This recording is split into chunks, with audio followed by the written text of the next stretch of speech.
कांग्रेस को मुसलमानों का वोट हमेशा चाहिए होता था, इसलिए जो आज आप देख रही हैं ये आदत बिगाड़ी जा चुकी है। अगर शुरू से नकेल कसी गई होती तो हम ये समझते हैं कि सड़कों पर नमाज नहीं हो रही होती, कि टाइम हो गया। आज हर एक के हाथ में घड़ी है, नमाज के लिए आपको टाइम भी मालूम है, तो अजान की लाउड स्पीकर पे कोई ज़रूरत नहीं है। हम तो साफ कहते हैं इस्लाम में ऐसा कुछ नहीं है जिसको देखकर आदमी खुद ब खुद इस्लाम में शामिल हो। और आज नहीं, 50 साल के बाद इस्लाम को मानने वाले लोग इस्लाम से घृणा करेंगे और घृणा करके दूसरे धर्मों में शामिल होंगे। आप देखिएगा, मैंने आज तक इतना सच बोलता हुआ आदमी नहीं देखा है। बिल्कुल। नमस्ते हिंदुस्तान, कैसे हैं आप लोग?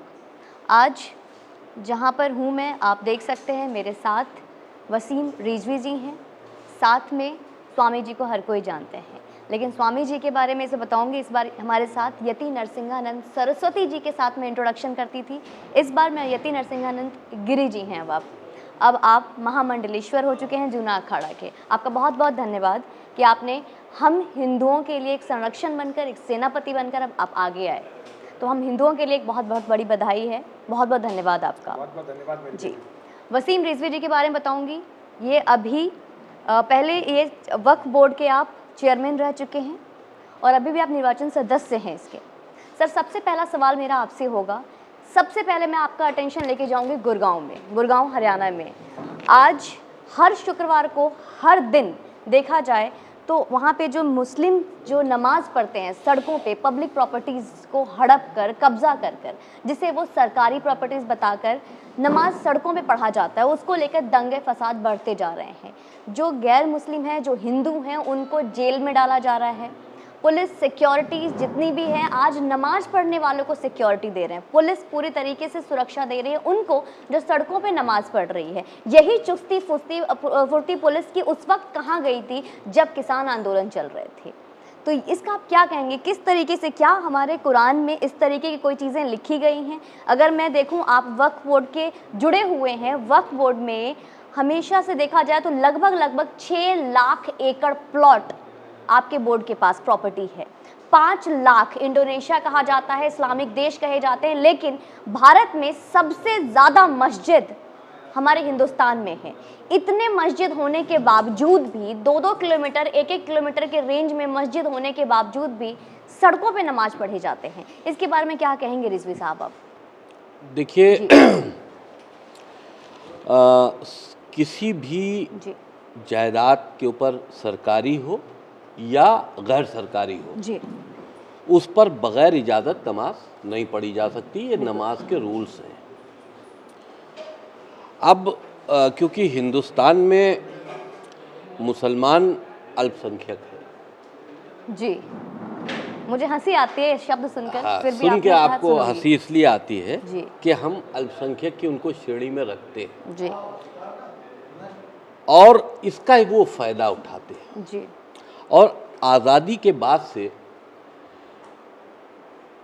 सब ने मिलकर आज़ादी की लड़ाई लड़ी थी जी, लेकिन मुसलमानों ने तो अपना हक ले लिया था ना जी, इस देश के टुकड़े करा के जी। उसके बाद भी जो यहाँ रहा तो यहाँ के हिंदुओं ने उनको भगा नहीं दिया जी, उनका सम्मान किया और वो यहाँ मिलकर रहना चाहे इसलिए वो यहाँ रहे जी। लेकिन माहौल धीरे धीरे ख़राब होता गया। हुकूमतें कांग्रेस की रही ज़्यादातर। कांग्रेस को मुसलमानों का वोट हमेशा चाहिए होता था जी, इसलिए जो आज आप देख रही हैं ये आदत बिगाड़ी जा चुकी है। अगर शुरू से नकेल कसी गई होती जी, तो हम ये समझते हैं कि सड़कों पर नमाज नहीं हो रही होती जी। सड़कों पर नमाज पढ़ने का कोई तुक नहीं है जी। जो लाउड स्पीकरों पर अजान हो रही है, हम इसके भी खिलाफ हैं जी। अजान का वक्त तय है। अजान उस वक्त होती थी अरब में, और उस वक्त लाउड स्पीकर नहीं हुआ करते थे जी। जिनकी बड़ी आवाज़ें होती थी वो चिल्लाकर आवाज़ देते थे कि मस्जिद में नमाज पढ़ने आओ, दावत दी जाती थी नमाज के लिए कि टाइम हो गया जी। आज हर एक के हाथ में घड़ी है जी। नमाज के लिए आपको टाइम भी मालूम है, जी तो अजान की लाउड स्पीकर पे कोई ज़रूरत नहीं है। जी ख़ास करके हिंदुस्तान में देखा जाए तो हिंदुस्तान में कई समाज के लोग रहते हैं, जी। ज़्यादातर सनातन धर्म के लोग, हिंदू समाज के लोग रहते हैं। तो जब सुबह सुबह इतनी तेज़ आवाज़ें होती हैं तो डिस्टर्ब सब होते हैं। वहीं पे इस्लामिक पॉलिटिकल एनालिस्ट जो बड़े बड़े हैं वो तो कह रहे हैं कि इस तरीके के भाईचारा और सौहार्द नहीं। की क्षति हो रही अगर है। हम आपको तकलीफ पहुंचाकर भाईचारा कायम कर रहे हैं तो फिर वो भाईचारा कहाँ, कंप्रोमाइज हुआ ना। जी जी ये तो सुबह सुबह 5 बजे मान लीजिए अजान हो रही है और लाउड स्पीकर पे हो रही है, जी तो चलो ठीक है, मुसलमान, बहुत से मुसलमान तो उसको भी नहीं सुनते हैं, अवॉइड करके सो जाते हैं, लेकिन आप दूसरों को तो डिस्टर्ब कर रहे हैं, बिल्कुल जिसको इस अजान से कोई मतलब नहीं, लेकिन आप उसको डिस्टर्ब कर रहे हैं। जी तो इसके लिए बहुत सी बातें बार बार उठती रहीं अजान के सिलसिले में भी, लेकिन उनको थोड़ी सी ढील दी जाती रही हुकूमतों की तरफ से। वही चीज़ सड़कों पर नमाज पढ़ने को लेकर है। जी सड़कों पर नमाज नहीं पढ़ी जानी चाहिए। मुसलमान जो यहाँ पर रहता है उसको ये समझना चाहिए कि हिंदुस्तान में जितनी मस्जिदें हैं उतनी कहीं नहीं, कहीं नहीं है, बिल्कुल मस्जिदें यहाँ पर बहुत सी ऐसी मस्जिदें हैं जो हिंदुओं ने भी बनाई हैं। जी हिंदू आपसे लड़ना नहीं चाहता, हिंदू आप बड़ा दिल करके आपको अपने साथ समेटना चाहता है, लेकिन अगर आप समेट के उसके गले लग के उसकी पीठ पर छुरी मारोगे तो फिर बात गलत है। जी अब आप सोचिए कि अभी कुछ टीवी पे मैंने घटनाएं देखी बिल्कुल कि एक मुसलमान व्यक्ति को, चूड़ी वाला था या फ़कीर था, उसको कुछ हिंदुओं ने मारा, जी दाढ़ी नोची, मारा। जी ये जो हरकत हुई, जी हम सामाजिक तौर पर जी उस व्यक्ति का सपोर्ट करते हैं जी जो पिटा, धर्म से नहीं। जी जिसको 4 लोग घेर के मारे, अगर आज भी 4 लोग किसी को घेर के मार रहे हो जी तो आदमी उन चारों को गलत कहेगा और जो घेर के मारा जा रहा है उसको बचाने की पर कोशिश रिजवी करेगा। साहब, उनको मारने की एक सुनिए, वजह थी, मारने नहीं, की। सुनिए तो। हमने ये सुना कि वो गौ माता के साथ बहुत बुरी तरह से हरकतें कर रहे थे। बिल्कुल, अब यही तो मैं आगे तो सुनिए। जी, तब मैं चाहूंगी कि आप वो वजह भी बताएं जिनकी वजह से हिंदुओं ने उस मुस्लिम व्यक्ति का दाढ़ी खींचा या मारा। मैं उन्हीं चाहूंगी ने कि वो उसको पता होना आपकी चाहिए। हिंदुओं की धार्मिक आस्था को चोट पहुंचाई, जी। इसलिए उन्हीं ने हाथ उठाया। बिल्कुल हाथ उठा, पीटा गया या कोई मार दिया जाए। जी मैं ये समझता हूं कि कट्टरपंथियों को जो उससे मैसेज गया वो अच्छा गया। ठीक है। बात समझ नहीं आप? जी जी बिल्कुल। कट्टरपंथियों को जो उस मारपीट की घटना से मैसेज गया है कि अगर तुम किसी के साथ कर सकते हो तो तुम्हारे साथ भी ऐसा हो सकता है, ये मैसेज सही है, इसका हम समर्थन करते हैं। रिजवी साहब, मैं आपको फिर रोकूंगी। हमने वो उस वक्त क्या किया था जो मैसेज मिला हिंदुओं के साथ, जो बांग्लादेश में हुआ, या फिर चलिए बांग्लादेश नहीं जाते, जो श्रीनगर में या कश्मीर में हमारे बिहार के जो मजदूर हैं जो वहाँ पे काम कर रहे हैं उनके साथ जो हुआ, उन्हें कौन सा संदेश दिया गया, उन्हें किस चीज़ का मैसेज दिया गया? इस्लामिक संदेश दिया गया। जी, किस तरीके का इस्लामिक संदेश है? इस्लाम का यही संदेश है जी कि कब्जा करो, जी हिंदुओं को जीने का मकसद मतलब ही नहीं है। जी अगर हिंदू तुम्हारी स्टेट में जी रहा जी। है तो उससे टैक्स लो, जजिया टैक्स। तो जहां मेजॉरिटी में मुसलमान होगा जी वहां हिंदुओं के साथ में इसी तरह से ज्यादती होती रहेगी। जी कश्मीर की घटना हुई, पूरा मुल्क खामोश रहा। जी हम श्रीनगर इस पर एक फिल्म भी बना रहे हैं, उसमें उस बिल्कुल देखा। कश्मीर का दुख और दर्द दिखाने की हम कोशिश भी कर रहे हैं। जी देखिए, कश्मीर में घाटी में मुसलमान ज़्यादा हैं तो इसका मतलब वहाँ हिंदुओं को रहने का कोई स्थान नहीं है। आप हिंदुओं को वहाँ से भगा दोगे? जी अगर यही पूरे मुल्क में शुरू हो गया तो क्या करोगे?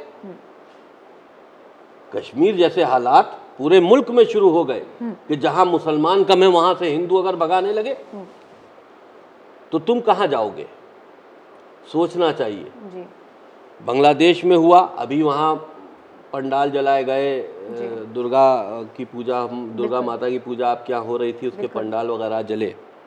पंडाल ही नहीं जले, मूर्ति को भी मूर्तियाँ भी नष्ट की जी, गई, जी, वो मैंने टीवी पे देखा। जी तो क्या ये इस्लाम सिखाता है? हाँ, यही सिखाता है, यही सिखाता है। और जो वो कर रहे हैं वो इस्लामिक पॉइंट ऑफ व्यू से सही कर रहे हैं। जी ये जानवर हैं, आज तक जानवर हैं, अरब में भी जानवर थे, आज भी जानवर हैं। अच्छा रिजवी साहब, मुझे एक बताइए, इस्लाम में और जिहाद में क्या फ़र्क है? इस्लाम की बुनियाद जिहाद है। जी। मैंने एक किताब लिखी है मोहम्मद, जो जिसका अभी विमोचन विमोचन हुआ है। महाराज जी ने किया है। जी। जी, ये इसमें पुस्तक है। इसको अगर आप पढ़ेंगी बिल्कुल। आपको समझ में आ जाएगा कि हमने इतना पढ़ा, पढ़ने के बाद ये समझ में आया कि जो मोहम्मद नाम के व्यक्ति थे वो बचपने से लेकर दिमागी बीमार थे, सन्नाटे में रहते थे, काल्पनिक जीवन जीते थे। माँ ने, बाप पहले ही मर चुके थे पैदा होने से पहले ही, और माँ ने उसको छोड़ दिया था पैदा होने के बाद। तो वो सन्नाटे में रहते थे। उसके बाद धीरे धीरे धीरे धीरे उनको दिन में लोगों से डर लगने लगा, सन्नाटी गुफाओं में जाके बैठ जाते थे, उनको भूत प्रेत दिखाई देते थे। ये इस्लामिक हिस्ट्री में लिखा है। हमने कुछ अपनी तरफ से नहीं कहा, हम तो मौजूद नहीं थे ना, हमें क्या मालूम। तुमने जो लिखा वही तो हम पढ़ रहे। तो एक बार उन्हीं ने अपने को डिक्लेयर किया, आके अपनी बीवी से बताया कि मुझे भूत प्रेत दिखाई दे रहे हैं। तो उनकी बीवी ने कहा कि तुम तो अल्लाह के रसूल हो, तुम रसूल बन गए। वो तो डर के आए थे वहां से, तो बस वहीं से रसूल बन गए। अब लोगों को दावत दी जाने लगी, पैसा लुटाया जाने लगा। उनकी बीवी बहुत उस वक्त की अमीर औरत थी। एक गोल तैयार हुआ, थोड़ा सा छोटा सा। तो जब लोग जुड़ नहीं रहे थे तो रसूल ने एक पॉलिसी ये इख्तियार की कि लूटो और लूट का माल तुम्हारे ऊपर जायज है। ये उस वक्त की पॉलिसी है जो आज तालिबानी कर रहे हैं जी। कि हर घर से उनको एक औरत चाहिए। बिल्कुल। तो फिर ये गोल जो था रात में हमले करता था, लूटता था और दौलत भी लाता था, औरतों को भी लाता था, लड़कियों को भी लाता था और कहता था ये हमारे लिए जायज़ माल है, अल्लाह की तरफ से दिया हुआ तोहफा है। जी। ये चीज़ें जब अरब में दूसरे लोगों ने देखी तो वो इस गोल से जुड़ने लगे कि भाई ये तो गोल बहुत पनप रहा है, इसमें तो हर चीज़ जायज़ है। ये किताब इस्लामिक हिस्ट्री की बात कर रहा हूँ, मैंने अपनी तरफ से कुछ नहीं कह रहा हूँ। जी। अपनी किताबें खोलो, पढ़ लो। जी जी जी।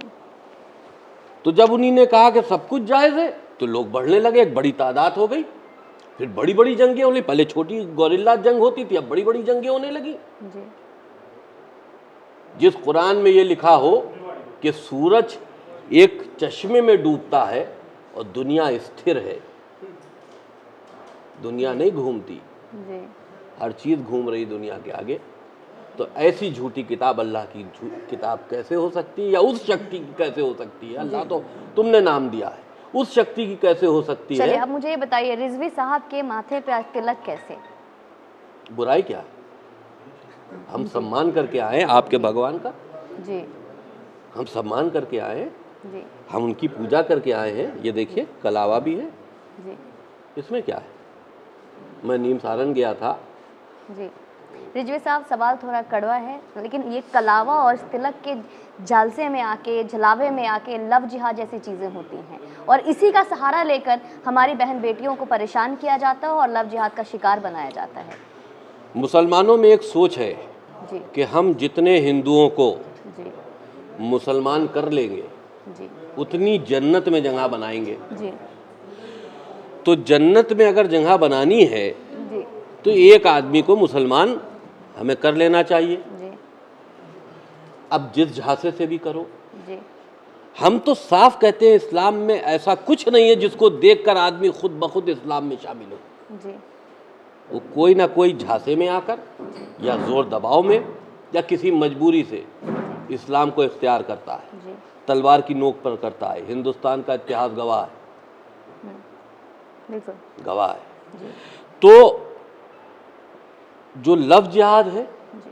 वो भी इन कट्टरपंथियों का एक सोच है कि हम किसी लड़की को फंसाकर उससे शादी करें। जब शादी करेंगे, तुम हिंदू क्यों नहीं हो जाते शादी करके? लड़की ही क्यों मुसलमान होती है? बिल्कुल। लव है ना, प्यार है, मोहब्बत है, तो तुम भी हिंदू हो जाओ, लड़की के धर्म में चले जाओ। जी। क्यों नहीं ऐसा होता? हमेशा जिनकी इस तरह से शादियां हुई हैं, लड़की को ही मुसलमान होना पड़ा है। जी, मुसलमान होना चलिए मानते हैं, बुरा नहीं है, पर जो मुसलमान होने के बाद जो उनका हश्र ना। होता है। ये आपके सवाल को मैं टोक रहा हूँ। जी मुसलमान अगर आप अपने को मान रही हो, इस्लाम को फॉलो कर रही हो, अल्लाह की किताब और रसूल को फॉलो कर रही हो, तो बुरा है। जी, क्या बात और है। आज नहीं, 50 साल के बाद इस्लाम को मानने वाले लोग इस्लाम से घृणा करेंगे और घृणा करके दूसरे धर्मों में शामिल होंगे, आप देखिएगा। पर हमारे स्वामी जी तो कहते हैं 50 साल के बाद ये देश इस्लामिक देश बदल जाएगा। नहीं, मैं 10 साल के बाद की बता रहा हूँ। जी मैं कह रहा हूँ कि 2029 में भारत का प्रधानमंत्री मुसलमान होगा। जी अगले जो वसीम साहब ने कहा, देखिए वसीम साहब का मैंने क्यों इतना स्वागत किया है, मैंने आज तक इतना सच बोलता हुआ आदमी नहीं देखा है। बिल्कुल। मैंने अपने जीवन में इतना सच बोलता हुआ आदमी अपने जीवन में नहीं देखा। यहाँ ये भारत जो है, जो हिंदू कौम है, जी ये कभी दिलेर हुई होती होगी, आज ये सबसे कमजोर कौमों में से एक कौम हो गई है। जी सबसे कमजोर कौमों में से एक कौम हो गई। यहाँ सत्य का साथ देने वाले बहुत कम लोग हैं। जी वसीम साहब जिस सच को बोल रहे हैं, उस सच को यहाँ सोचना भी बहुत बड़ी बात है। बिल्कुल। और वसीम साहब ने एक आंकड़ा बताया, मैं गूगल पे आप सर्च कर सकती हैं, कि जिहादी जो है 20 साल में हिंदुओं के कत्ल की तैयारी कर रहे हैं। 20 साल में। वसीम साहब का जो आंकलन है वो बिल्कुल सही है। मैं भी पहले से ही इससे बात को कहता रहा जी, जी। हूँ। मैं पिछले 25 सालों में इस बात को बता रहा हूँ। तो मैं वसीम साहब की बातों से बिल्कुल अक्षरशः सहमत जी। हूँ। वो बिल्कुल सच बोल रहे हैं, जी उनकी बातें सही हैं, जी वो कहीं भी गलत नहीं बोल रहे। देखिए, केवल भारत में कट्टरवाद फैल रहा है, पाकिस्तान के अंदर बहुत बड़ा एक्स मुस्लिम मूवमेंट चल रहा है। बिल्कुल। पूरा का पूरा ईरान अपने वापस धर्म में जाने के लिए तैयार है। पूरा का पूरा ईरान। बिल्कुल। वहां बहुत कम लोग, लेकिन क्या है कि इस्लाम के अंदर एक ताकत है कि जो इस्लाम छोड़ के जाना चाहता है उसका कत्ल कर देते हैं। वो ताकत अभी मौलानाओं के पास है, वरना पूरा ईरान में मेरे बहुत अच्छे दोस्त हैं जी। जो मेरे साथ इंजीनियरिंग जिन्होंने की थी और मेरी उनसे बात होती है। अब उनमें से कोई मुसलमान नहीं है। जी ईरान के अंदर जो ईरान के लड़के बाहर विदेशों में पढ़ने गए, उन्होंने पूरी दुनिया देखी, अब उनमें से कोई मुसलमान नहीं है, क्योंकि वो समझ गए जो वसीम साहब की बात है। जी तो वसीम साहब की बात का मैं तो हर दुनिया के हर उस व्यक्ति से जो सत्य और न्याय के लिए लड़ रहा जी। है, मैं तो उससे केवल इतना कहना चाहता हूं कि वसीम साहब का साथ दें। जी और मेरी कोई भी बात जी। वसीम साहब की बात को काटती नहीं है। बिल्कुल। मेरी कोई भी बात वसीम साहब की बात को काटती नहीं है, क्योंकि उनका अध्ययन इस्लाम के ऊपर मुझसे बहुत ज्यादा है। बिल्कुल। वो एक पैदाइशी मुसलमान है। वो जो बोल रहे हैं वो बिल्कुल ऑथेंटिक है। मैं जो बोल रहा हूँ वो मैंने मदरसों में सीखा है, जी लेकिन वो बचपन से और उन किताबों को के साथ पले बड़े हैं जिनके बारे में वो बोल रहे हैं। जी तो वसीम साहब की बात पूरी दुनिया को सुननी चाहिए जी और उनके साथ खड़ा होना चाहिए।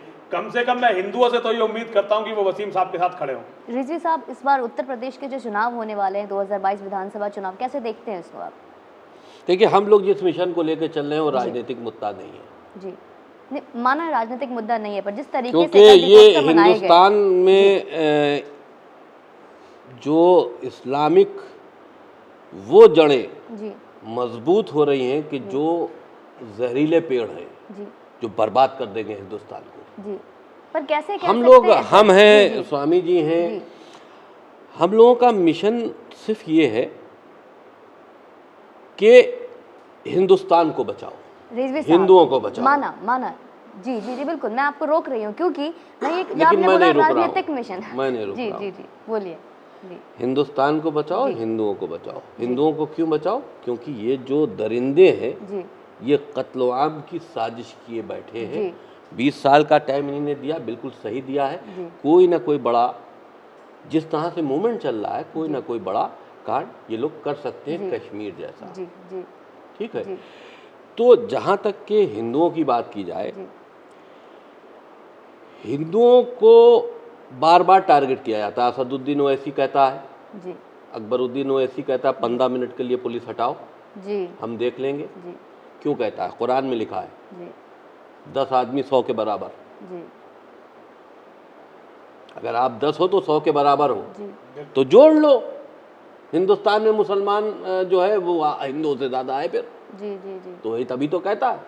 देखिए, ये गलतफहमी कट्टरपंथी मुसलमानों को जहन से निकाल देनी चाहिए जी कि तुम किसी के साथ में ज़्यादती करोगे फिर वो खामोश बैठा रहेगा। जी जी जी जब बहुत ज़्यादा हो जाए, एक आदमी का मिजाज होता है मेल मिलाप का, अच्छे दिल का, जी समाज को अपने साथ में लेकर चलने का, जी बड़ा दिल। जी वो सनातन धर्म के लोगों ने हिंदुस्तान में दिखाया। जी लेकिन अगर तुम वहीं खंजर मारने की कोशिश करोगे जी तो कब तक अपना खून बहता हुआ दिखेगा। हिंदुस्तान में मुसलमान पूरी दुनिया में सुरक्षित है, इस्लामिक मुल्कों में सुरक्षित नहीं है, लेकिन तुम उस जगह को जी खुद अपने लिए जहन्नुम बना रहे हो। जी कब तक करोगे? जब ये स्टेज आ जाएगी, जी ज़्यादा ज़्यादतियाँ बढ़ जाएंगी, बढ़ चुकी हैं, जी तो फिर जाहिर सी बात है कि किसी आदमी ने चूड़ियाँ नहीं पहन रखी। जी। ये 26 आयतें को लेकर आप कोर्ट में गए थे जिन्हें हटाना चाहिए, एक बार उनके बारे में बताइए कि क्या थे वो? देखिए 26 आयतें तो मैंने सिर्फ कही थी, जी कुरान पूरा गलत है। जी कुरान को अगर आप सिर्फ देखें जी तो वो एक अरब के अंदर जो होता रहा वो उस इस तरह से अल्लाह का मैसेज मोहम्मद बताते गए जी अपने हित में। जी उनको शादी करनी थी तो अल्लाह का मैसेज आ गया, फलां से शादी कर लो। जी जी जी जी जब वो घिर गए और खुद कम थे तो अल्लाह का मैसेज आ गया, तुम्हारा दीन तुम्हारे साथ, हमारा दीन हमारे साथ। भैया अब लड़ना नहीं हमसे, तुम अपने को मानो, अपने को मान रहे। जी जब ज्यादा हो गए तो अल्लाह का मैसेज आ गया, मार डालो इनको। जी तो वक्त वक्त पे वो बदलता चला गया। जी 26 आयतें हमने सिर्फ वो निकाली थी जिसमें जुल्म और ज़्यादती के लिए मुसलमानों को उस्काया गया है, सीधा डायरेक्ट। डायरेक्ट, इसलिए वो निकाली थी। पूरे कुरान को चैलेंज इसलिए नहीं किया था कि चलो ठीक है जो तुम कह रहे हो कहते रहो, लेकिन ये तो बहुत गलत है। जी लेकिन वो अल्लाह की किताब नहीं है। जी अल्लाह का मतलब देखिए, अंग्रेजी में कहा जाए गॉड, जी गॉड की मीनिंग अगर हम आपसे पूछें तो आप कहेंगे ईश्वर। जी हमसे पूछे कोई, हम कह देंगे अल्लाह। बिल्कुल शक्ति एक है बिल्कुल जिसने इस पूरी दुनिया को पैदा किया, ठीक है ना। अगर उस शक्ति का नाम आपने कुछ भी दिया है, तुमने उसको अल्लाह का नाम दिया जी और उस शक्ति को अल्लाह का नाम देकर उसको इतना कट्टर, इतना बदनाम कर दिया कि आज दुनिया में तुम्हारा मुंह काला हो रहा। जी तुम्ही ने तो बदनाम किया कि अल्लाह कह रहा है ऐसा करो, और अल्लाह का नाम किसको दिया? उस शक्ति को जिसने दुनिया बनाई हो। तो बस जुल्म और ज़्यादती कहने के लिए अगर तुम अल्लाह का नाम इस्तेमाल कर रहे हो जी जी तो फिर तुम्हारे उस वक्त से ही मिशन गलत था। जी तो कुरान को अगर आप देखिए कि पूरी दुनिया में इस्लामिक राज होना है, जी किसी गैर मुस्लिम को जीने का अधिकार नहीं है, जीना चाहता है तो उसे जजिया टैक्स देना पड़ेगा, ये तमाम चीज़ें जो हैं। तो मैंने 26 आयतों को सिर्फ इसलिए लिया था। जी देखिए मुझे खुद मालूम था कोर्ट इसमें कुछ नहीं करेगा, जी हमें मालूम था। जी कोर्ट में हम सिर्फ इसलिए गए थे कि चर्चा का इशू बने, जी पूरी दुनिया में चर्चा हो, और जो इस पे ये लोग छुपाए बैठे हैं कि हम मदरसों में क्या पढ़ा वो रहे उजागर हैं, हो, वो उजागर हो। हम उसमें कामयाब हैं, कामयाब हो। हमें ऑर्डर नहीं चाहिए था कोर्ट से। जी बिल्कुल। अच्छा, एक आखिरी सवाल पूछूंगी। कल आपके उत्तर प्रदेश में एक वर्ल्ड रिकॉर्ड बना, लगभग 11 से 12 लाख दिए जला के दीपावली मनी अयोध्या में, इसे कैसे देखते हैं आप? भाई दीपावली त्यौहार ही एक ऐसा है जी कि जितने दिए जलाए जाए कम है। जी और इतना बड़ा वहाँ अयोध्या में राम मंदिर बन रहा है, जी और खुले तौर पर राम मंदिर का समर्थन हमने जी आपने किया सुप्रीम था, कोर्ट में किया, हलफनामा देकर किया। बिल्कुल। तो हम 4 बार वहाँ दर्शन करने भी जा चुके हैं। जी क्या बात है। तो अब एक बार अब होती है ऐसी बातें, तसव्वुर में हम सोते में हमने देखा कि हम अयोध्या में एक घाट पर खड़े हैं, भगवान राम हमारे साथ में हैं। तो मुझे लगा कि हम तसव्वुर कर रहे हैं। जी जिस घाट को मैंने देखा था उससे पहले मैं उस घाट पे गया ही नहीं था। जब अयोध्या गया तो वो वैसे ही वो घाट था। अब जब हमने ये बात कही तो लोग मेरा मजाक उड़ाने लगे। तो हमने कहा भैया चलो ठीक है, हमारे ख्वाब में भगवान राम आते, तुम्हारे में तो अबू बकर बगदादी आता होगा। हाँ वही मेरे ख्वाब में आते हैं, अब तुम्हारे क्या अबू बकर बगदादी आता है या कौन आता है, हमको जी क्या जी मतलब। जी तो बहरहाल ऐसी बातें हुआ करती है। जी और इतना बड़ा त्यौहार है आप लोगों का, और जितनी खुशी से मनाया जाए। जी क्या लगता है एक बार फिर से योगी आदित्यनाथ जी की सरकार बनेगी इस पर 2022 में? देखिए जहाँ तक कि योगी आदित्यनाथ जी की बात की जाए, वो एक संत आदमी हैं, जी महंत हैं और ईमानदार भी हैं। जी सरकार कैसी चल रही है, अधिकारी क्या कर रहे हैं, जी उनके मिनिस्टर क्या कर रहे हैं, इस पर मैं कोई सवाल या निशान नहीं खड़ा करता। जी लेकिन ज़ाती तौर पर जी योगी आदित्यनाथ जी एक जी सच्चे हिंदू हैं जी और हिंदुओं की रक्षा करना जानते हैं, जी अगर उनको थोड़ा सा और फ्री छोड़ा जाए। बहुत अच्छे। बहुत बहुत धन्यवाद आपका। एक बेटा मैं कुछ आप कहना जी चाहता आप हूँ। बताइए। बिटिया मैं केवल एक बात कहना चाहता हूँ, जब तक वसीम भाई यहाँ आए नहीं थे मैंने इनकी जी। बातें साथ बैठ के सुनी नहीं थी, हालांकि मैं इनके बारे में काफ़ी स्टडी कर रहा था, जी तब तक बहुत सारे सवाल थे मेरे मन में जी कि भाई राजनीति हो सकती है, कोई मोटिव हो सकता है, कुछ चाहिएता हो सकता है। देखो जो ये बातें इन्होंने कही हैं, इसकी सज़ा तो मौत है, बिल्कुल और ये आज नहीं तो कल आनी है, और बहुत दर्दनाक मौत होनी, क्योंकि भारत में अभी योगी जी बहुत अच्छे हैं, मैं योगी जी का बहुत सम्मान करता हूँ, और भारत की राजनीति में मैं केवल योगी जी का समर्थन करता हूँ, जी लेकिन अभी हिंदुओं में इतना दम नहीं है कि वसीम भाई को बचा सकें या मुझे बचा सकें। जी हमें भी मारा जाना है, वसीम भाई को भी मारा जाना, वो मारने के लिए हमें भेजते। वसीम भाई ने जो बोल दिया जी आज, जो आपके यहाँ बोल दिया मोहम्मद के बारे में, इस्लाम के बारे में, कुरान के बारे में जो बोल दिया, ये वाजिबुल कत्ल हो गए, हम भी हैं। जी तो वसीम भाई की किसी भी बात को एक मिशन के तहत देखा जाना चाहिए, राजनीति के तहत नहीं देखा जाना चाहिए। हिंदुओं की बुद्धि बिल्कुल भ्रष्ट हो गई है, वो हर चीज में राजनीति ढूंढते हैं, क्योंकि उनका दिमाग में गंदगी है। हिंदुओं के दिमाग में केवल राजनीति का कीड़ा है। उन्होंने अपने बाप दादों का सारा नाम खो दिया, अपने सारे मत मंडी तोड़वा दिए, अपनी औरतों की मंडी लगवा दी अपनी कायरता में, और केवल राजनीति ढूंढने में। तो मैं हिंदू समाज से ये कहना चाहता हूं, वसीम भाई के किसी भी बात में राजनीति ना ढूंढे। देखिए हर आदमी जब तक जीवित है, उसे खाने के लिए रोटी चाहिए, जी उसे पहनने के लिए कपड़ा चाहिए। तो हम लोग क्या काम करते हैं अपने इस मिशन से अलग, वो हमारा अपना काम है। जैसे मैं महामंडलेश्वर नरसिंहानंद गिरी, जी केवल मेरा सारा जीवन यही थोड़ी है, इसके बाहर भी एक जीवन होगा ना मेरा। हमेशा मैं लड़ता ही थोड़े रहता हूँगा। जब मैं अपने परिवार में होता हूँगा, अपने लोगों में होता हूँगा, अपने साथियों के साथ होता हूँगा, तो मैं जब ऐसे थोड़े होता हूँगा वहाँ वाला, तब तो मैं कुछ अलग होता हूँगा ना।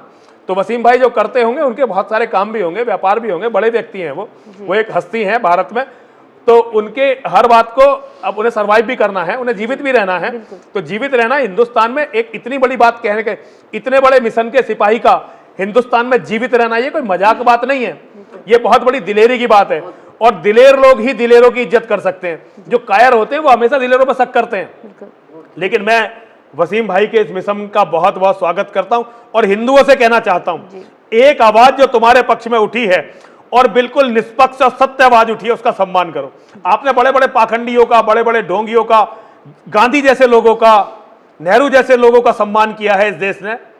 तो वसीम भाई जैसे सच्चे व्यक्ति का, और मुझे नहीं पता वसीम साहब मुसलमान है या नहीं है, लेकिन वसीम साहब एक मानव हैं और मानवता के लिए लड़ रहे हैं। इसके लिए नरसिंहानंद को उनका साथ देना चाहिए। हर चीज में राजनीति ढूंढना, हर चीज के पीछे एक कहानी ढूंढना, हर चीज के पीछे का सस्पेंड ढूंढना, ये हिंदुओं की एक गुलामों की मानसिकता है। वो कभी भी दिलेरों का बाहें खोल के स्वागत नहीं कर सकते। तो मैं हिंदुओं से केवल इतना अनुरोध करना चाहता हूं कि वो अपनी इस आदत को बदलें। हर चीज में राजनीति मत खोजिए। राजनीति करने वाले अपनी गर्दनें थालियों में लेकर, हाथों में लेकर नहीं घूमते। और वसीम साहब अपनी गर्दन, और वो यहाँ आए, उस व्यक्ति के पास आए जिसे इस्लाम का सबसे बड़ा शत्रु आज माना जा रहा है, ऐसे व्यक्ति के पास वसीम भाई आए हैं। तो वसीम भाई के मिशन की गंभीरता को हिंदुओं को समझना चाहिए। मेरा हिंदुओं से यही अनुरोध है। बाकी सब माँ और महादेव के हाथ में है, जो वो चाहते हैं वैसा ही होगा। लेकिन मैं वसीम भाई का बहुत बहुत एहतराम करता हूँ, और मेरा हर तरह का सहयोग पूरे जीवन। हम इतने कमजोर नहीं है कि मित्रता के लिए बढ़े हुए इतने बड़े हाथ का हम अनादर कर दें।